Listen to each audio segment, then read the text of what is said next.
थोड़ी न्यूज़ पढ़ के, थोड़ी चर्चा करके मेरा तो कोई नहीं मरा ना, ये सोच के अपनी अपनी जिंदगियों में वापस जाने का ये समय नहीं है। ये ऐसी सोच आपका घात करेगी और कहीं किसी दिन आपका भी नंबर लगवाएगी। As a citizen of this country, it is your duty to raise your voice against the Pahalgam massacre. अब जो खून न खौला वो खून नहीं पानी है। अपना कर्तव्य निभाइए और ये वीडियो अपने जान पहचान के हर हिंदुस्तानी तक पहुंचाइए। शाबाश कश्मीरियों, बहुत खूब। बददिमागी और बदसलूकी का आपने फिर से क्या उम्दा सबूत पेश किया है। जिस थाली में खाते हैं उसी में छेद कैसे किए जाते हैं, ये कोई आपसे आके सीखे। जो दिल आपकी गरीबी देखकर पिघलते हैं, जो आंखें आपके बच्चों की आंखों में चमक देखकर नम हो जाती हैं, जो हाथ जरूरत न होते हुए भी आपकी बेची हुई छोटी छोटी चीजें खरीदने के लिए आगे आते हैं ताकि आपके घर चूल्हे जल सकें, आपके बच्चे पढ़कर कुछ बन सकें। ऐसे लाखों दिल, आंखें और हाथ लेकर देश के कोने कोने से जो मासूम निहत्थे थे लोग आप पर भरोसा करके जन्नत देखने आपके पीछे पीछे चले आते हैं, उन्हीं को आप में से चंद बदजात हरामजादे उन पाकिस्तानी जिहादियों के साथ मिलकर दिन दहाड़े नाम और मजहब पूछ पूछ कर गोलियां मार देते हैं। बेकसूर महिलाओं से उनके सुहाग छीन लेते हैं, जवान बच्चों से उनके बाप छीन लेते हैं।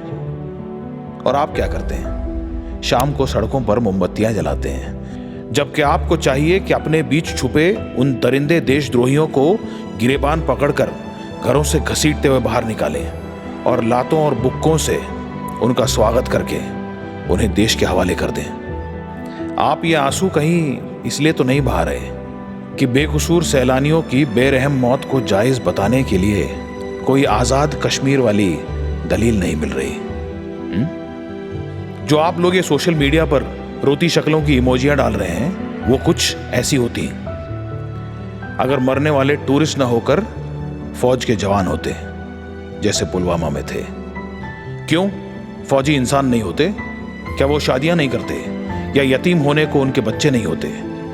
फौजियों के बूढ़े माँ बाप नहीं हो सकते या फिर फौजी सीधा आसमान से टपकते हैं? रावलकोट पीओके से पहलगाम तक 142 किलोमीटर दूर ये पाकिस्तानी नामर्द आपकी मदद के बगैर तो आ ही नहीं सकते थे।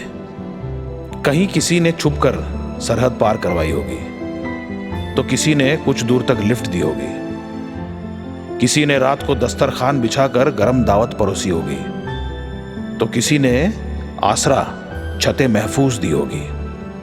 मेरे प्यारे सेब जैसे गोरे कश्मीरी भाइयों, हर साल जम्मू कश्मीर से केंद्र सरकार को तकरीबन 12,000 करोड़ की आमदनी होती है, जबकि अपने बजट में सरकार आप लोगों के लिए तकरीबन 1,18,000 करोड़ निकाल कर रखती है।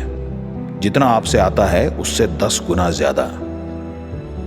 अगर मेरे फलते फूलते तेजी से आगे बढ़ते देश की अच्छाई हजम नहीं हो रही तो जाइए उस भिखमंगे नंगे देश की सड़ती गोद में सर रखकर सोने, जहां हर शाम 100 में से सिर्फ 4 लोग बिरयानी खाते हैं, 16 प्याज और सूखी रोटी पर गुजारा करते हैं और बाकी अपनी भूख मारने के लिए पेट पर कपड़ा कसकर सो जाते हैं। जाइए, बताने की जरूरत नहीं कि दरवाजा किस तरफ है।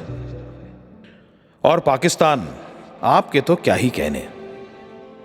अल्लाह मेहरबान तो गधा पहलवान। कहते हैं इंसान को अपनी चादर देखकर पैर पसारने चाहिए, लेकिन आपकी चादर तो पहले से ही आपकी सोच और पजामों की तरह रही है, छोटी। और पिछले 30 सालों में तो उस चादर में बड़े बड़े छेद हो चुके हैं, जिसमें से पता नहीं आए दिन आपका क्या क्या सामान बाहर झांकता रहता है। भिखमंगी तो ऐसी माशा अल्लाह है कि दुनिया के हर छोटे बड़े देश के हर ट्रैफिक सिग्नल पर आपके भिखारी किराए के सूट और शेरवानियां पहनकर हाथों में कटोरे लिए भीख मांगते हुए नजर आते हैं कि कहीं तो कोई बकरा फंसे, कुछ नहीं तो कम से कम शाम की बिरयानी के लिए $2 ही मिल जाए। पेट्रोल 220 रुपये लीटर, गेहूं का आटा 500 रुपये किलो, इन्फ्लेशन 32% और 3 दिन तक आधे मुल्क की बिजली गायब। अभी तो पिछले साल आपके ये हाल थे। सुना है आपकी आवाम ने बहुत पहले इंशाअल्लाह बोलना बंद कर दिया है। उन्हें लगता है कि अल्लाह उनकी तरफ देखता ही नहीं। अरे उनसे जाकर कहिए कि ये जो God forsaken hell hole of a country called Pakistan बना है, ये अल्लाह की तो मेहरबानी है। आप में से जन्नत कितने लोग जाते हैं पता नहीं, लेकिन अल्लाह ताला ने आपकी किस्मत पर मोटा ताला जरूर लगा दिया है। आपके लोगों के लिए मुझे बड़ा बुरा लगता है और उन पर तरस भी आता है कि पिछले जन्म के सारे घोर पापी इस जन्म में पाकिस्तानी मुसलमान बनाकर वहां डाल दिए गए हैं मरने के लिए। आप पाकिस्तानी हैं, यही आपकी सबसे बड़ी सजा है। हमारे भारत का भविष्य तो मेडिसिन, साइंस, स्पेस और एआई की बातें करता है, लेकिन पाकिस्तान के मुस्तकबिल में एक बड़ा ही दिलचस्प और अनोखा करियर ऑप्शन है, जिहाद। मतलब सोच कर देखिए, ज्यादा से ज्यादा क्या, जान का खतरा है, लेकिन वो तो कहीं भी है। लेकिन ईंट पत्थर उठाने से, सामान ढोने से और पंक्चर बनाने से तो ज्यादा ही पैसे मिलेंगे। ऊपर से कपड़ा, खाना और हथियार भी, और टशन तो फ्री। और जब कभी जिहाद करते करते सीने में 10-12 गोलियां और पिछवाड़ में एक हाथ इंडियन आर्मी का ग्रेनेड फट जाए, तो फिर सीधे 72 हूरों की गोद में। इससे बेहतर क्या हो सकता है? आजादी के बाद भले ही भारत बहुत आगे बढ़ गया हो, लेकिन पाकिस्तान जैसी तरक्की हम आज भी नहीं कर पाए। जो चीजें पाकिस्तान कर सकता है वो कोई नहीं कर सकता। जैसे कि बड़े देशों की चापलूसी, जी हुजूरी करना और उनसे खैरात बटोरना, अपने मुल्क के सारे मामले धूप में टांग कर हमारे देश में टांग अड़ाना, किराए के हथियारों से पीठ पर वार करना आपकी खासियत है। अपने मजहब को खुद ही खतरे में डालना और फिर उसे बचाने की एक्टिंग करना, अपने देश के अनपढ़ गंवार नौजवानों को 72 हूरों वाली जन्नत के सपने दिखाकर उन्हें चूतिया बनाना, तो आप बड़ी शिद्दत के साथ करते हैं। झूठ, फरेब, धोखेबाजी, दगाबाजी, मक्कारी, दोगलापन, ये आपके खास हुनर हैं। अपनी गरीब आवाम की रोटी छीनकर जिहादियों को खिलाना, उनके कपड़े उतार कर अपनी फौज को पहनाना, इसमें भी आपका कोई जवाब नहीं। रेकी करना, आप रेकी बड़ी अच्छी कर लेते हैं, ताकि आपके भेजे गए जिहादी मादरजेब यहाँ आकर हमारे मासूम और निहत्ते लोगों को मार सकें और वहाँ जन्नत में जाकर हूरों के साथ हम बिस्तरी कर सकें। लेकिन पाकिस्तान, इस बार करते करते आप लोगों ने सारी हदें पार कर दी हैं। अपनी हरामखोरी का जो आपने पहलगाम में परचम लहराया है, उसे देखकर हमसे अब आपकी तरक्की बर्दाश्त नहीं हो रही। इसीलिए हम आ रहे हैं आपसे रूबरू होने। हमारे इस्तकबाल के लिए तैयार रहिएगा।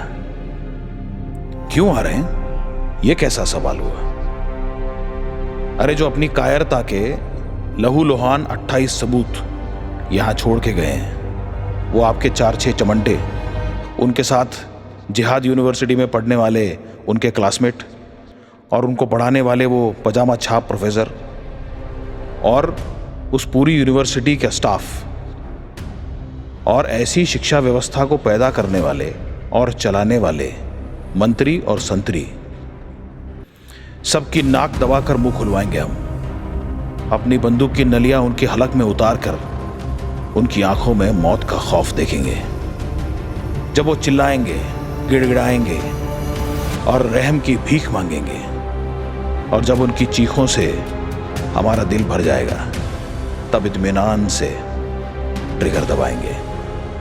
वरना आपको हमारी ये मुलाकात याद कैसे रहेगी? क्यों?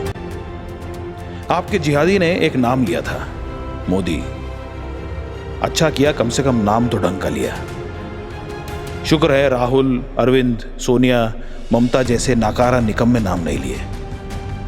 ये मोदी जो हैं, ये हम हिंदुस्तानियों के पापा हैं, और अब हमारे पापा इस देश की नाजायज औलाद को बताएंगे कि उसका बाप कौन है। Tick tock, tick tock, tick tock, boom.